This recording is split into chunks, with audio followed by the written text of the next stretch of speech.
darling. Oh, hello, Mother. Well, I rang your office, and they said that you hadn't been in, so I assumed that you and George had decided to call off the decree absolute and were out celebrating. Well, I do hope all's well.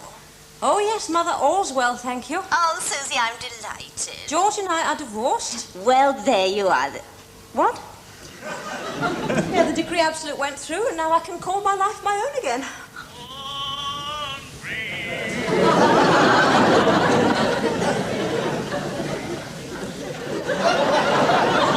I thought yesterday you were both determined to call off the decree absolute. Yes, well, we got there too late for that.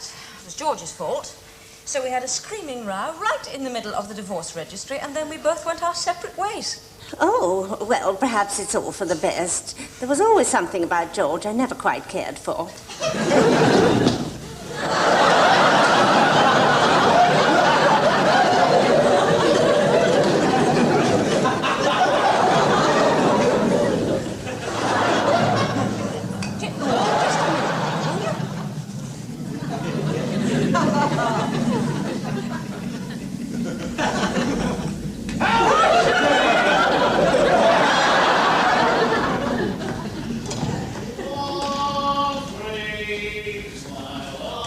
Sorry about that, Mum. Susie, what is that terrible noise? That is George singing. Singing? Yes, it's his bathroom baritone. Not only is he tone deaf, but he never gets the words right. Listen.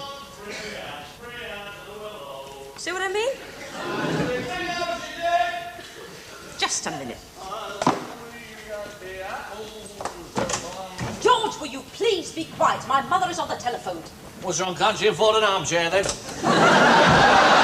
You are not. Not particularly, but I don't think it's going to take very long. How disgusting. Sorry. Good evening, mother-in-law. George! It's all right. If you think I'm half cut, mother-in-law, you're wrong, because I'm totally cut. George, will you... I'm going to celebrate Independence Day, so stuff that in your engagement book and smoke. Go on.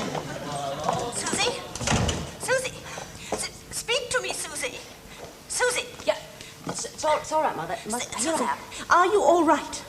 Yes, of course I'm right. Sounded as if he was half killing you. He's just been drinking. Oh, good heavens, I've never heard such a noise. How long's he been an alcoholic? Since his stag party, roughly. Lucky, lucky me again. Shut up, I'm drinking.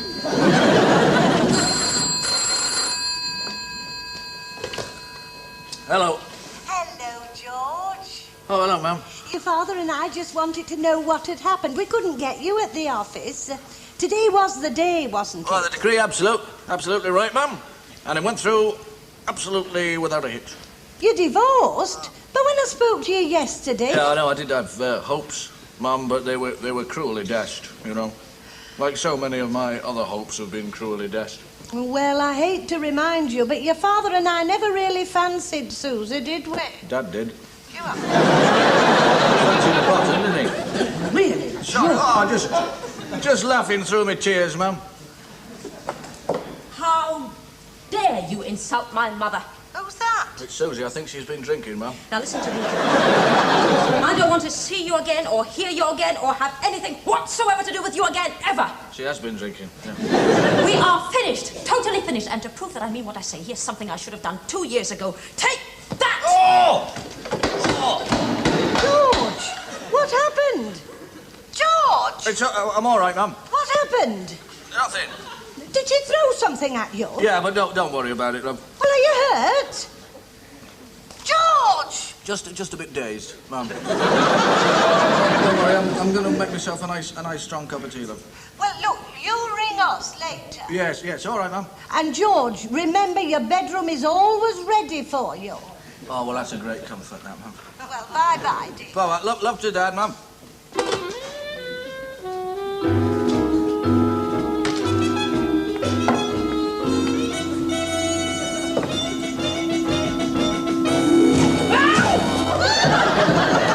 Don't think you're the only one who can make the grand gesture, because you're not.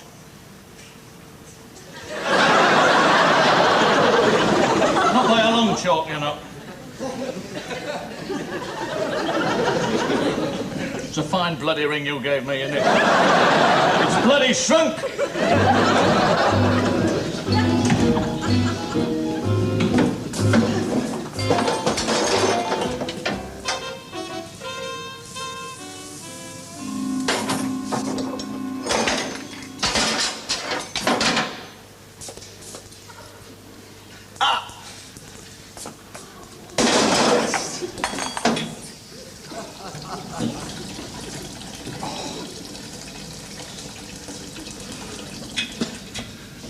Where's the medicine chest? She's got the bloody medicine chest.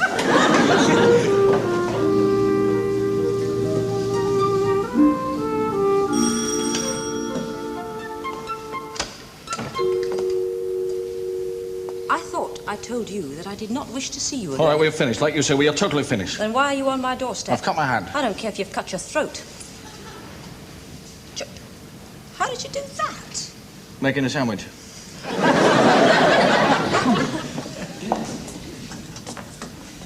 Go and sit down, George.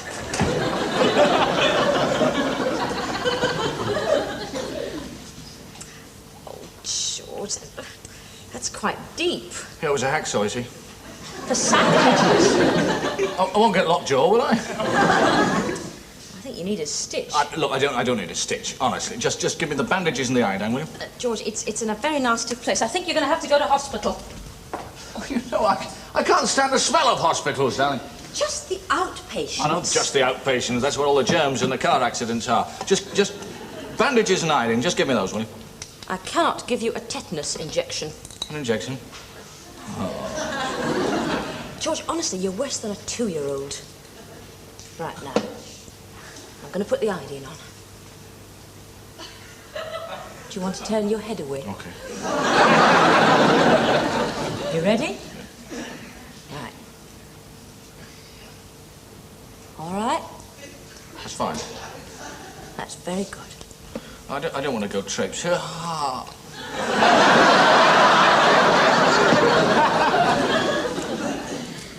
Traipsing off to hospitals. I've got a bottle of champagne going flat next door.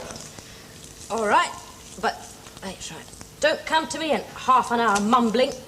Mumbling? Because your jaw's locked. Right then, off you go. Off I go where? Where you like, it's your bloodstream. I wish you'd choose your words a bit more carefully. What, bloodstream? I just don't like to know what's going on inside of me, that's all. Quite frankly, George, if you don't get that hand to the hospital, there won't be anything going on inside you. All right. Come on, then. What do you mean, come on? To the hospital. I'm not going with you. Oh, it's just driving, you know. I feel a bit faint now. It's less than a mile, George. You'll be perfectly all right. Yeah, well, I can't change. Your car's an automatic. I've not been drinking. Thanks a lot. Thanks a lot, Brian. George, this is not a resumption of friendly relations. No, of course not. When we get back from the hospital, it's to be as though this had never happened. It never happened. All right.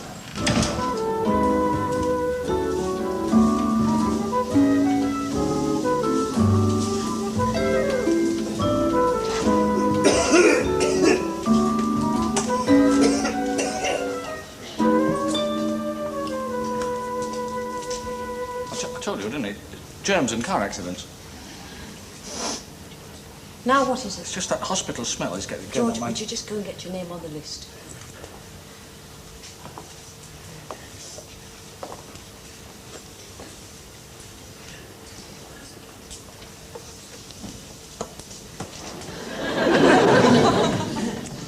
Cut my hand a bit.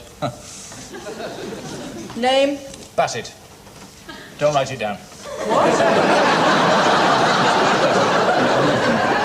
In my opinion, he needs a stitch, possibly an injection. Honestly, the iodine's Christian beginning name? to... I can wave my hand. Look at that, I can bend the fingers. His name is George Bassett, number 2, Cops Cottages, Willington.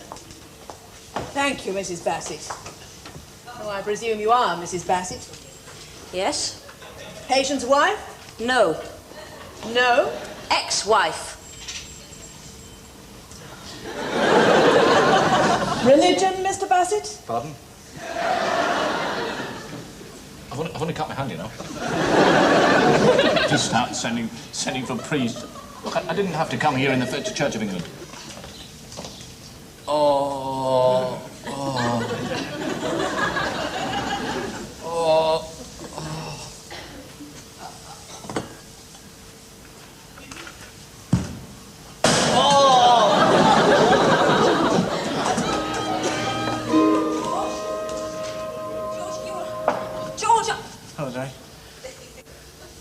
George, it's like living next door to a branch of the Spanish Inquisition.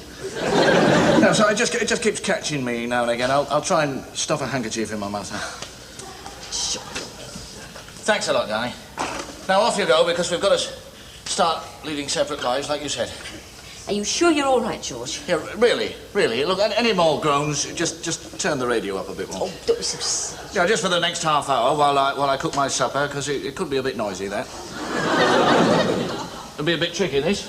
One arm, one leg, still. Well, I suppose I've not much of an appetite. Now, off you go, darling, and thanks a lot. I'll cook your supper for you, George. Look, darling, I can manage perfectly well, thank you. Oh. What do you want? Look, I'm perfectly capable of grinning and bearing it, you know. Oh, yes, there's been a lot of grinning and bearing it this evening, hasn't there, George? What do you want? Well, that's jolly decent of you, darling. Just a quick snack will do. Well, eggs, sausages, bacon, tomatoes, what? Oh, yeah, yes, please. What? Eggs, bacon and tomatoes. That'll be fine. I just remembered I didn't eat today. Neither did I. Oh, well, I tell you what, look, why don't you join me for supper? No, thank you. You're very welcome, darling. Look, George, just be quiet, will you? I'm concentrating. Sorry. I always cut the tomatoes in half. I'm doing that, George. Good. Bacon not too frizzled. Susie? What? You couldn't pour me a scotch, could you? No, I could not. Well, it might help, you know. Help what? This throbbing. Thanks a lot, Dad. That's marvellous. Any soda? Sorry. Yeah, don't hang about because I'll Oh, it's all right, Dad. Thanks, Dad. And if you say that I drowned it, George... No, it's fine. No, you were always a nifty pourer, weren't you? My goodness me, this takes me back, darling. Sometimes when I used to come home from work and have that first drink, do you remember? You'll be cooking in the kitchen, and not just bacon and eggs. Like, watch the bacon, will you? No, the special things you used to cook for me, darling. What were they? And I'd ask you what it was, and you'd say it's a surprise, and pour that first drink for me. Do you still cook those marvellous meals? Kebab? And spare ribs, you know, I can still taste those spare ribs, darling. Yes, you certainly beat the Chinese at their own game there. You cook them for yourself? Now you're on your own, do you? No, I suppose not. Pity to get out of practice. I know this floor, George. Tried it so many times before. Now, look, this morning happened, and we can't turn the clock back, so try and consider my feelings, would you, and try and see that what I'm doing is the best thing for both of us. Yes, all right, darling, sorry. Well, if you want any help, George, I'll give it to you, but please try not to ask, because it doesn't make things any easier. So, yes, I won't ask any more, darling. Thank you, George. Oh, that's marvellous. Couldn't you get the bacon up for me, could you?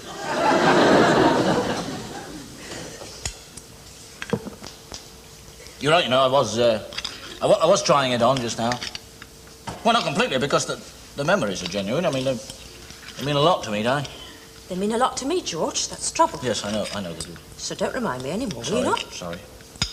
And in answer to an earlier question, no, I don't cook kebabs and spare ribs anymore, because just the smell of them makes me want to...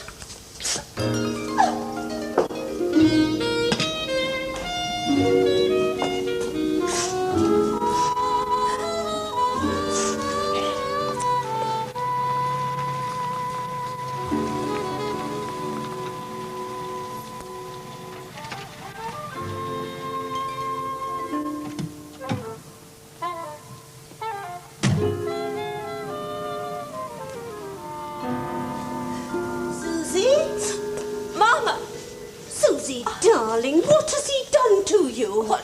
Oh, I was so worried, and I had every right to be.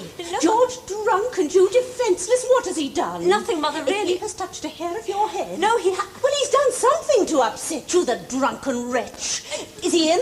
Mother, look, just a minute, please. You've got to think what he did to you this morning wasn't enough. But this evening, he has the nerve to come in here and... Mrs. Lonsdale. Oh, heavens! Susie, you didn't do that. No, of course I didn't. Oh, George, whatever's happened? Just a couple of minor accidents, Mrs. Lonsdale. All my own fault. Susie's been marvellous, actually. She's drove me to the hospital twice and cooked the supper, poured me a drink. It's really been a soul of kindness. Oh, well, it's obvious that I needn't have rushed over. Yes, well, come on, Look, Mother, I'm it's... sure I'm not spoiling anything. Yeah, I'm quite sure. But don't you think perhaps you would like to stay with Mother, George? Darling, why don't you go and have a nice long chat with Mummy? Oh, well, I'll see you later, perhaps. Well, I look forward to that.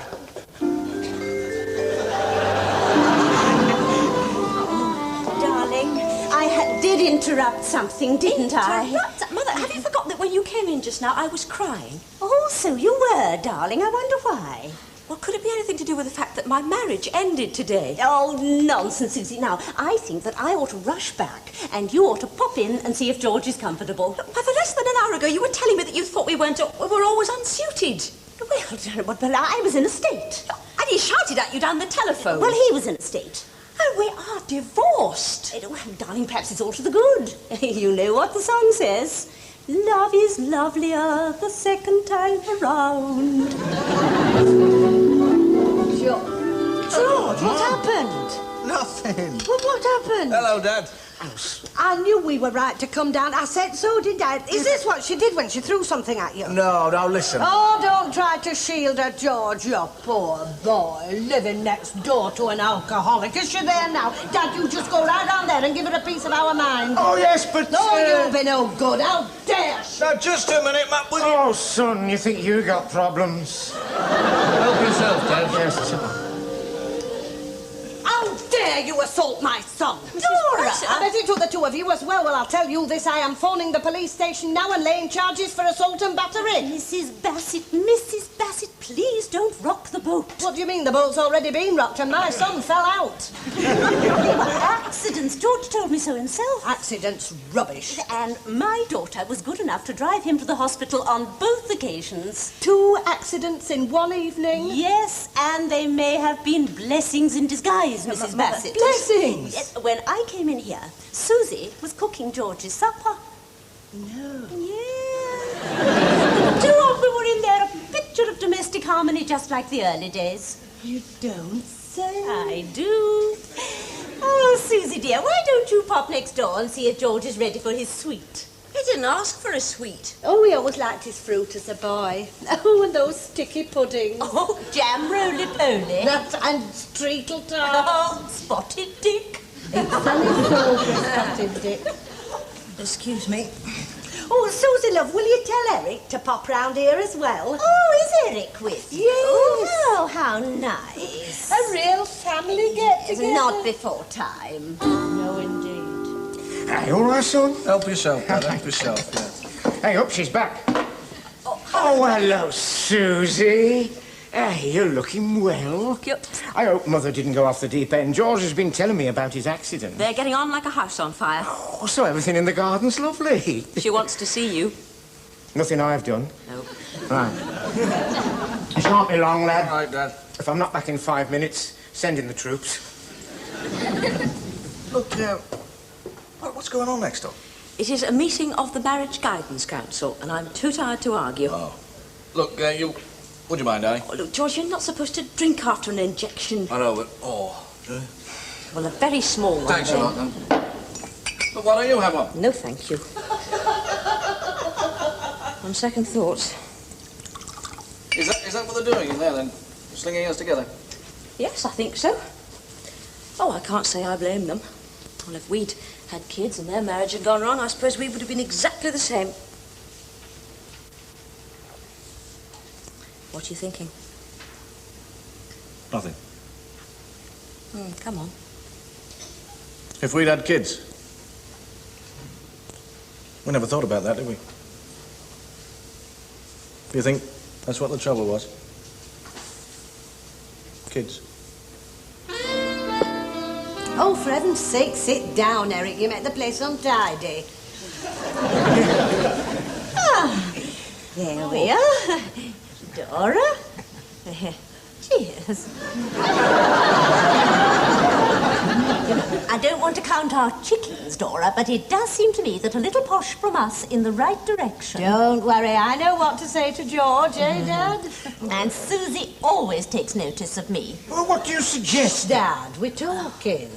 Well, I think that all those things that I said on the telephone about George. What about George? Oh, dear, the damage I might have done. I can hear myself saying them now. What about George?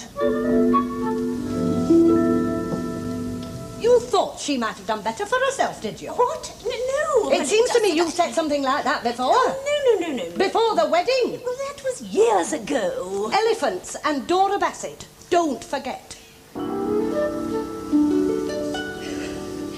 I wouldn't be surprised if you hadn't been putting your oar in right through the marriage. How dare you? Oh, be quiet, Mother. Well, she has just admitted, saying on the phone this very evening. And what did you say on the phone this very evening? Dad. You told George we never liked Susie. I beg your pardon. Wait till I get you home. What do you mean you never liked Susie? Well, all right, we didn't like her at first. Well, you didn't like her tonight. And how dare you tell me not to put my oar in? What about your oar? Well, you asked me. She's improved since she got married. She got away from you. She's even...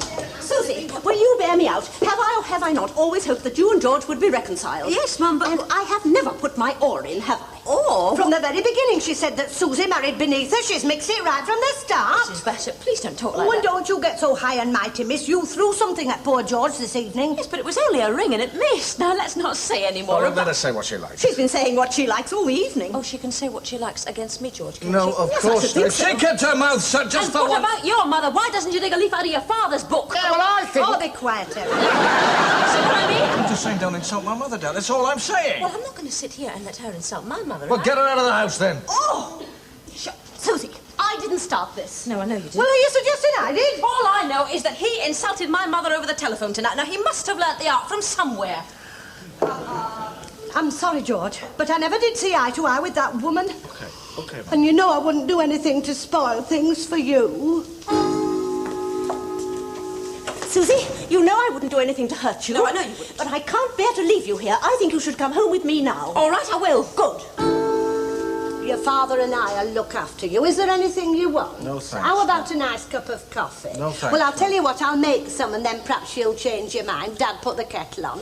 Oh, I'm so out that Susie spoke to you this evening. Well, there isn't one ounce of warmth or affection in her whole body.